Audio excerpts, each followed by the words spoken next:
प्रिय मित्रों, मैं डॉक्टर एस के वर्मा अपने YouTube चैनल के 113वें वीडियो में आपका स्वागत करता हूं। अब मैं दिल्ली श्रृंखला को पुनः शुरू करने जा रहा हूं।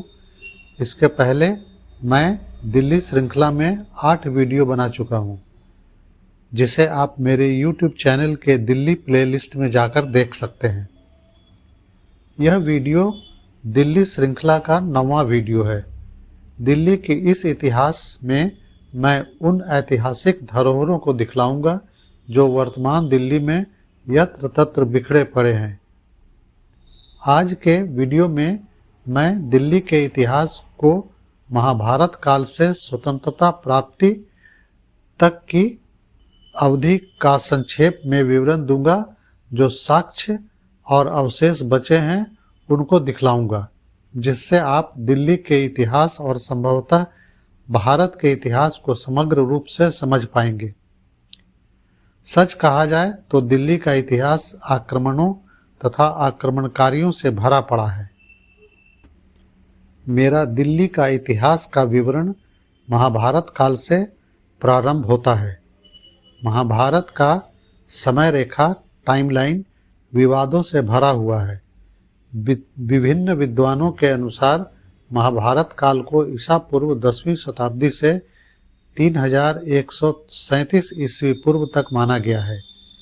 कुरु राजवंश का शासन दिल्ली, हरियाणा और उत्तर प्रदेश के पश्चिमी भाग पर ईसा पूर्व 5वीं शताब्दी तक था। इसके बाद मौर्य राजवंश का शासन आया, जो ईसा पूर्व 300 से ईसा पूर्व 100 तक रहा। चंद्रगुप्त, बिंदुसार तथा महान अशोक इस साम्राज्य के प्रमुख सम्राट थे। चाणक्य चंद्रगुप्त के राजगुरु थे। उसके बाद शुंग राजवंश का शासन आया 185 ईस्वी पूर्व से 73 ईस्वी पूर्व तक। पुष्यमित्र शुंग राजवंश का मुख्य शासक था। उत्तर पश्चिम चीन में रहने वाले कुषाण राजवंश का शासन प्रथम शताब्दी से 3री शताब्दी तक था। कनिष्क कुषाण राजवंश का प्रमुख शासक था। 2री शताब्दी की यह प्रतिमा कुषाण राजवंश के सम्राट कनिष्क का है, जो मथुरा संग्रहालय में प्रदर्शित है। 6ठी शताब्दी से 7वीं शताब्दी तक वर्धन राजवंश का शासन था। हर्षवर्धन इस राजवंश का प्रमुख राजा था। यह हर्ष राजवंश द्वारा शासित भारत का क्षेत्र 7वीं और 8वीं शताब्दी में गुर्जर प्रतिहार राजवंश का शासन था। नागभट्ट प्रथम, वत्स राजा और महेंद्रपाल इसके प्रमुख राजा थे। 731 ईस्वी से 1160 ईस्वी तक तोमर राजपूत राजवंश का शासन था। राजा अनंगपाल और राजा मदनपाल प्रमुख थे। राजा अनंगपाल ने जिस दिल्ली को बसाया था, कुतुबुद्दीन ऐबक ने उसका ध्वंस तथा 27 हिंदू और जैन मंदिरों को तोड़कर कुतुब मीनार परिसर का निर्माण करवाया। 1160 ईस्वी से 1206 ईस्वी तक अजमेर के चौहानों ने राज्य किया। पृथ्वीराज चौहान इस राजवंश के प्रमुख राजा थे, जिन्होंने मोहम्मद गोरी को अनेकों बार हराया और जीवन दान दिया। अंतिम युद्ध में मोहम्मद गोरी इन्हें हराकर बंदी बनाकर गजनी ले गया, जहां उन्हें मार दिया गया। इसके बाद दिल्ली पर 1206 ईस्वी से 1526 ईस्वी तक भारत के पश्चिमी ओर से आने वाले आक्रमणकारियों का राज्य रहा, जिसे दिल्ली सल्तनत कहा जाता है। दिल्ली सल्तनत में 5 राजवंश थे: मामुलुक राजवंश, खिलजी राजवंश, तुगलक राजवंश, सैयद राजवंश तथा लोदी राजवंश।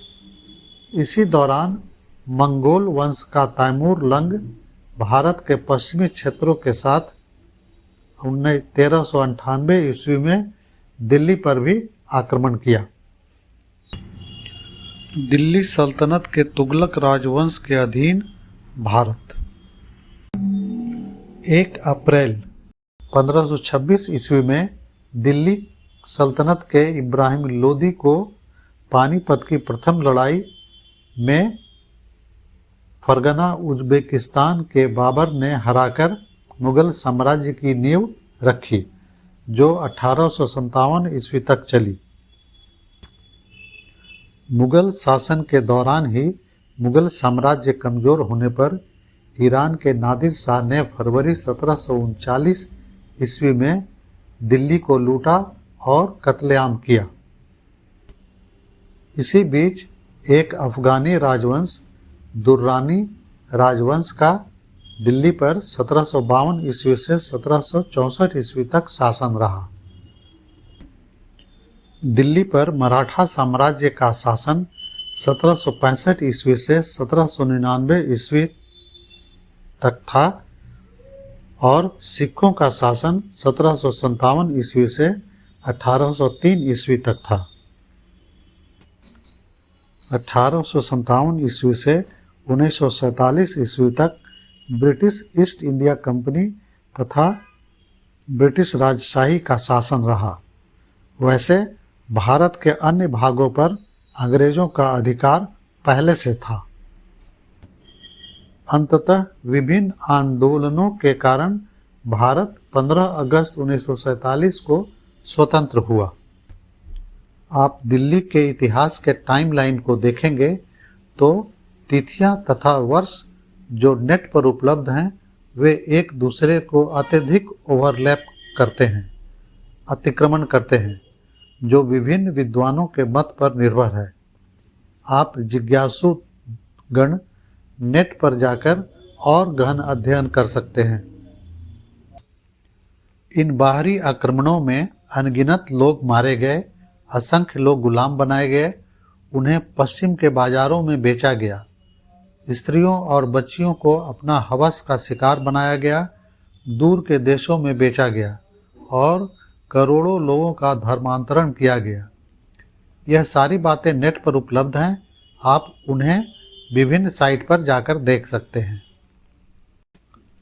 मित्रों, मैंने 5000 वर्ष के इतिहास को कुछ मिनटों में समेटने का प्रयास किया है। मेरा यह प्रयास आपको अच्छा लगे तो कृपया मेरे वीडियो को सब्सक्राइब, लाइक, शेयर और कमेंट अवश्य करें। अगले वीडियो में मैं आपको पांडवकालीन इंद्रप्रस्थ नगर के खंडहरों, भग्नावशेषों में ले चलूँगा। तब तक के लिए क्षणिक विराम।